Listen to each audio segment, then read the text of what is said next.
Document verification के लिए एक एक डॉक्यूमेंट जो आपको ज़रूरत पड़ेगी और आपको भविष्य में भी काम आने वाले हैं। वीडियो पूरी की पूरी देखना और लास्ट तक देखना, स्किप करके मत चले जाना। वाकई में काम की इन्फॉर्मेशन है, फालतू इन्फॉर्मेशन कुछ भी नहीं है। ट्रस्ट मी, एक सिंगल फालतू की इन्फॉर्मेशन नहीं है और ना ही किसी और बारे में बात की गई है, सिर्फ और सिर्फ डॉक्यूमेंट वेरिफिकेशन के बारे में बात है। तो प्लीज़ अंत तक वीडियो देखते जाइएगा और लास्ट में भी एक इन्फॉर्मेशन है, उसको भी एक बार क्लियर कर लीजिएगा, देख लीजिएगा, ताकि आपको प्रॉब्लम ना रहे। Thank you. Hello dear students, I hope आप सब बहुत अच्छे होगे, बहुत ठीक होगे। पिछले कुछ दिनों से देख रहा हूँ निराशा की ओर, जब आपका पूरा का पूरा रथ मुड़ चुका था तब वापस से आप में एक आशा की उम्मीद जागी है और उस आशा की किरण के साथ साथ आशा करता हूँ आप सब अपने आप को संभालोगे और आगे बढ़ते रहोगे।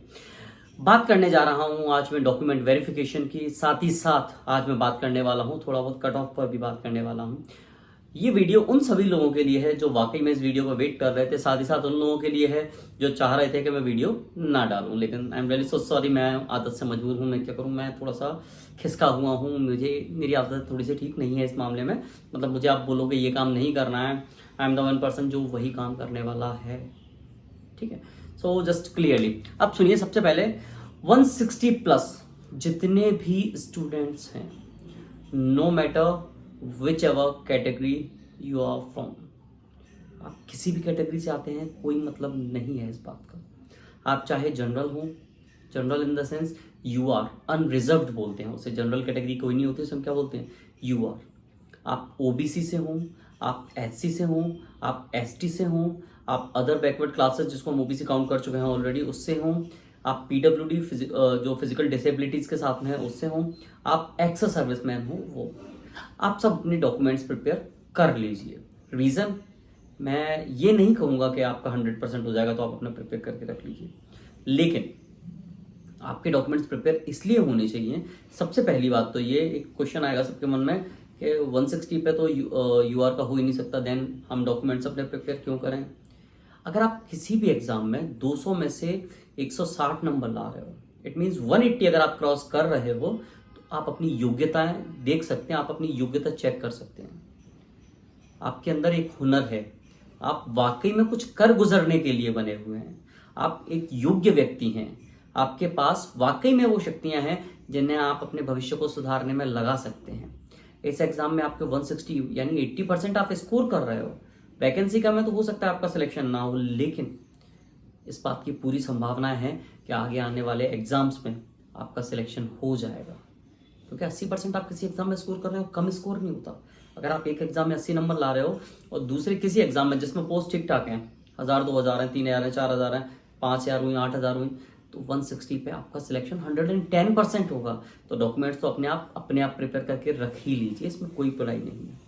अब बात कर लेता हूँ महिला एवं बाल विकास विभाग के अंदर जो महिला पर्यवेक्षक यानी महिला सुपरवाइजर की वैकेंसी निकली थी, उनके लिए बात कर लेता हूँ। तो उन वैकेंसीज में डॉक्यूमेंट वेरिफिकेशन सबको बोलूंगा 160 प्लस जितने हैं वो फिर भी करा के रख लो, अपने अपने जो भी डॉक्यूमेंट्स हैं उनको तैयार करके रख लीजिए। अब आपको करना क्या है, डॉक्यूमेंट्स क्लियरली सुन लीजिए।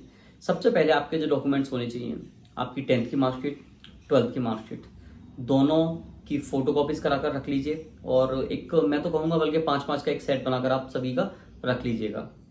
आपका आय प्रमाण पत्र होना चाहिए। अब आप बोलोगे सर हमारी तो आय नहीं है, हमारा आय प्रमाण पत्र क्या होगा, तो आय प्रमाण पत्र आपके फादर का लग जाएगा, आपका आय प्रमाण पत्र बनवा लीजिएगा।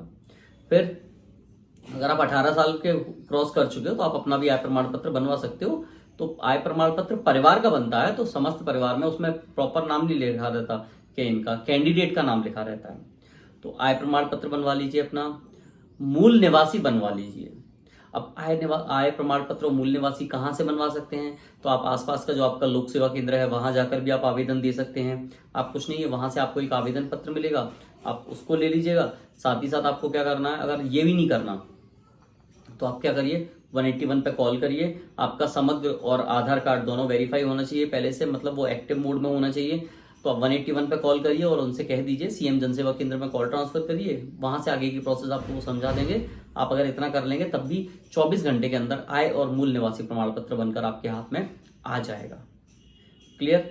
तो ये दोनों डॉक्यूमेंट्स आपके तैयार होने चाहिए।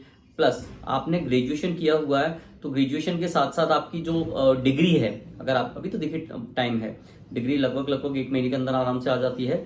तो आप चाहें तो डिग्री के लिए अप्लाई कर सकते हैं, लेकिन डॉक्यूमेंट्स वेरीफाई होने में रिजल्ट के बाद भी अगर टाइम लगेगा तो तब तक आराम से आ जाएगी। लेकिन फिर भी अगर आप चाहें तो 6 सेम मतलब टोटल 1 to 6 तक की जो मार्कशीट आपकी वो भी अगर हो तो वो भी वैलिड मानी जाएंगी। क्लियर, ये एक हो गया। तीसरा, अगर जो फिजिकल विद डिसेबिलिटीज वाले इंसान हैं जिनको हम पीडब्ल्यूडी बोलते हैं, अगर वो हैं तो आपके सर्टिफिकेट्स जो डिसेबिलिटी वाले हैं वो वैलिड होनी चाहिए। प्लस जो कास्ट सर्टिफिकेट के बेसिस पर रिजर्वेशन ले रहे हैं like OBC, SC and ST, तो आपके कास्ट सर्टिफिकेट वैलिड होना चाहिए। उसके एक क्राइटेरिया रहेगा, उस समय सीमा के अंतर्गत वो वैलिड होना चाहिए। अगर वो 1-2 दिन भी पुराना हो चुका है या फिर जिस समय आपने एग्जाम फॉर्म भरा है उस डेट में अगर वो वैलिड है तो भी आपकी जो मान्यताएं हैं वो मान्य रहेंगी। ठीक है, आपके डॉक्यूमेंट्स वैलिड रहेंगे, उन्हें वेरीफाई कर दिया जाएगा। अब ईडब्ल्यूएस 2024-25 के लिए आपका डॉक्यूमेंट वैलिड होना चाहिए। अगर ईडब्ल्यूएस आपने 2024-25 के लिए लगाया है तो वही वैलिड होगा और वो भी एक्टिव होना चाहिए। ये नहीं होना चाहिए कि आपका 1 साल पहले का 2023-24 का हो या 25-26 का हो, तो वो नहीं चलेगा, वो वैलिड नहीं माना जाएगा। आपका होना चाहिए, कहाँ का होना चाहिए, 24 और 25 का ईडब्ल्यूएस वेरीफाई होना चाहिए। और याद रखिएगा आपका ईडब्ल्यूएस हिंदी वाला होना चाहिए मध्य प्रदेश के लिए, ना कि इंग्लिश वाला। दोनों आता है तो आप प्रिंट आउट भी हिंदी वाला लेके जाइएगा राज्य के लिए, क्योंकि हिंदी और इंग्लिश का ईडब्ल्यूएस दोनों का अलग अलग होता है। हिंदी का जो ईडब्ल्यूएस है वो राज्य के लिए होता है, जबकि इंग्लिश का जो ईडब्ल्यूएस है वो आपके सेंटर में लागू होता है। दोनों को आप जब पढ़ेंगे तो आपको समझ में आएगा कि दोनों की जो एलिजिबिलिटी है वो अलग अलग है, बहुत ज्यादा है। ठीक है, साथ ही साथ आपको गजेटेड ऑफिसर से डॉक्यूमेंटेशन करवाने की, सिग्नेचर करवाने की आवश्यकता नहीं होती। आप खुद ही उनको सेल्फ अटेस्ट करके उसको क्लियरली आप वेरीफाई करवा सकते हैं, तो आपको प्रॉब्लम नहीं है आपको, क्योंकि एक अच्छा सिस्टम हो गया है। अब इसके अलावा और क्या क्या डॉक्यूमेंट्स लगेंगे, तो पुलिस से वेरिफिकेशन का एक, वो आपसे चरित्र प्रमाण पत्र मांग सकते हैं कि शायद चरित्र प्रमाण पत्र आप दीजिए, तो चरित्र प्रमाण पत्र आपको एक पुलिस थाने से बनवा के लाना पड़ सकता है। मेडिकल जिस जिले में आपकी ज्वाइनिंग होगी वहीं आपका मेडिकल होगा। पुलिस प्रमाण पत्र आपको आवश्यकता वैसे तो अगर पड़ती है तो एक चरित्र प्रमाण पत्र बनवा के रख ही लीजिए आप, कोई प्रॉब्लम नहीं है इस बात से। और अगर आवश्यकता पड़ती है तो डिपार्टमेंट ज्वाइनिंग के बाद में डॉक्यूमेंट वेरिफिकेशन करवा लेता है। तो अब ये कुछ बेसिक सी चीजें हैं, ये डॉक्यूमेंटेशन आप पूरी की पूरी कंप्लीट करवा के रख लीजिए। और मैं जहां तक है ये सभी डॉक्यूमेंट्स हैं, अगर और कोई याद आता है तो मैं वापस से एक बार और याद दिला दूंगा, मतलब रील बना के डाल दूंगा, देख लेना। और क्या हो सकता है मेरे हिसाब से बस इतने ही हैं डॉक्यूमेंट्स। जब हमारे टाइम पे ज्वाइनिंग हुई थी तब तो सिर्फ इतने ही होते थे। और क्या क्या हो सकता है डॉक्यूमेंट्स में, फोटोज तो आप अपने ऑब्वियसली लेके ही जाएंगे, उसकी तो प्रॉब्लम है ही नहीं। ठीक है ना, बस इतने से डॉक्यूमेंट्स आप प्रॉपर प्रिपेयर कर लीजिए, करके ही रख लीजिए।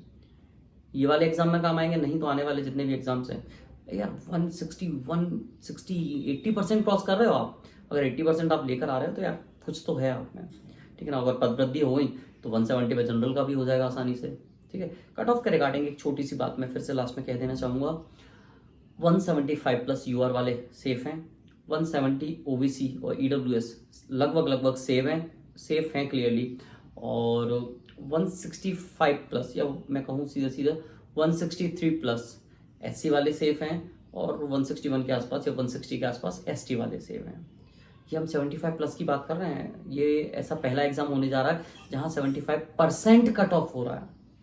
क्लियर, ये कुछ बेसिक सी बातें थी जो आज के मुझे लगा शायद बताना बहुत ज़रूरी है। दूसरी बात, आपके डॉक्यूमेंटेशन में अगर किसी प्रकार का स्पेलिंग एरर है तो आप उसको भी अभी सुधरवा लें, अदरवाइज आप ज्वाइनिंग के टाइम पे एक एफिडेविट दे सकते हैं, 100 रुपये का एक एफिडेविट लग जाएगा, उससे वो वैलिड मान लिए जाएंगे।